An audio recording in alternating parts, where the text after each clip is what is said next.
विद्यार्थी मित्रांनो, इयत्ता 5वीच्या शिष्यवृत्ती परीक्षेत विद्यार्थ्यांची क्षमता तपासणारे सांकेतिक भाषेवर आधारित काही प्रश्न विचारले जातात. त्यात 5 उपघटक असतात. त्यातील काही उपघटकांचा अभ्यास आपण येथे करणार आहोत. प्रथम आपण अक्षरांसाठी अंकांचा वापर पाहूया. एका सांकेतिक भाषेत अमरसाठी 685, गजरसाठी 527, अजबसाठी 281 असा लिहितात. तर त्याच भाषेत मगर हा शब्द कसा लिहाल? अक्षरांचा व अंकांचा क्रम सारखाच असेल असे नाही. पर्याय क्रमांक 1 852, पर्याय क्रमांक 2 267, पर्याय क्रमांक 3 675, पर्याय क्रमांक 4 215. आता आपण याचं स्पष्टीकरण पाहूया. अमर शब्द लिहिला त्याच्या पुढे 685, गजर शब्द लिहिला त्याच्या पुढे 527, अजब शब्द लिहिला त्याच्या पुढे 281 लिहून घेतले. आता पहिल्या आणि शेवटच्या या शब्दांमध्ये अ हे अक्षर समान आहे आणि इकडे संख्यांमध्ये 8 हे अंक समान आहे. त्याला आपण काट मारू. अ साठी तयार झाले 8. पहिल्या आणि दुसऱ्या या शब्दांमध्ये र हे अक्षर समान आहे आणि इकडे 5 हा अंक समान आहे. त्याला काट मारूया आपण. र साठी तयार झालंय 5. दुसऱ्या आणि तिसऱ्या शब्दामध्ये ज हे अक्षर समान आहे आणि इकडे 2 हे अंक समान असल्यामुळे आपण त्याला काट मारून घेऊया. तर ज साठी तयार झालेला आहे 2. मग आता मगर शब्द कसा तयार करणार? तर म साठी काय शिल्लक राहिलंय? 6. ग साठी काय शिल्लक राहिलंय? 7 आणि ब साठी आहे 1. मग म साठी 6 तयार झाला, ग साठी 7 तयार झाला आणि र साठी 5 तयार झाला. 675. मगर म्हणजे 675.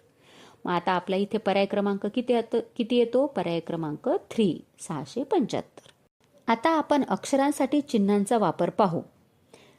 एका सांकेतिक भाषेत डीओजी डॉग हा शब्द त्रिकोण वर्तुळ चौकोन असा, एमओपी मॉप हा शब्द अर्धचंद्र स्टार त्रिकोण असा आणि जीएपी गॅप हा शब्द भरलेला त्रिकोण चौकोन अर्धाचंद्र असा लिहितात. अक्षरे व अंकांचा क्रम सारखाच असेल असे नाही. तर या भाषेत जीओडी गॉड हा शब्द कसा लिहाल? 1 पर्याय आहे चौकोन स्टार अर्धाचंद्र, 2 पर्याय आहे चौकोन त्रिकोण वर्तुळ, 3 पर्याय आहे चौकोन भरलेला त्रिकोण अर्धाचंद्र, 4 पर्याय आहे त्रिकोण चौकोन स्टार. स्पष्टीकरण बघूया आपण. डीओजी डॉग लिहू आणि त्याच्या पुढे वापरलेले चिन्ह, एमओपी मॉप त्याच्यासाठी वापरलेले चिन्ह आणि जीएपी गॅप त्याच्यासाठी वापरलेले चिन्ह त्याच्या समोर लिहून घेऊ. पहिल्या आणि दुसऱ्यामध्ये जे अक्षर समान आहे ते आहे ओ आणि इकडे चिन्हांमध्ये त्रिकोण समान आहे.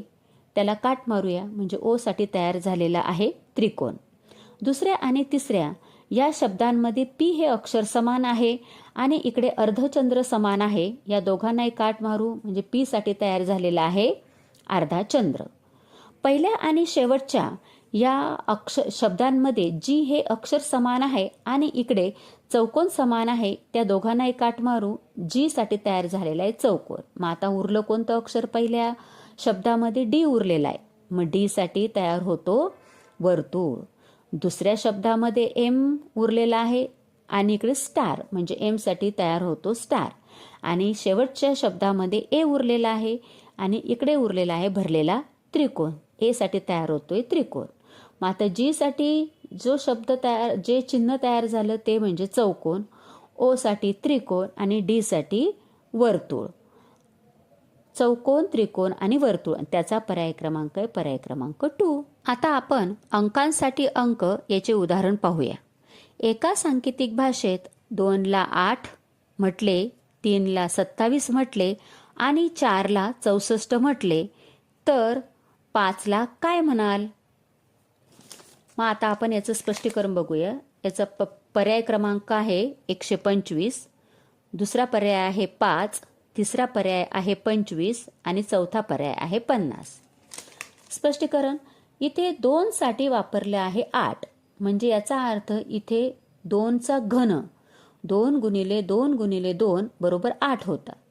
इथे 3चा घन 3 गुणिले 3 गुणिले 3 बरोबर 27 होतात आणि 4चा घन म्हणजे 4 गुणिले 4 गुणिले 4 बरोबर 64 होतात.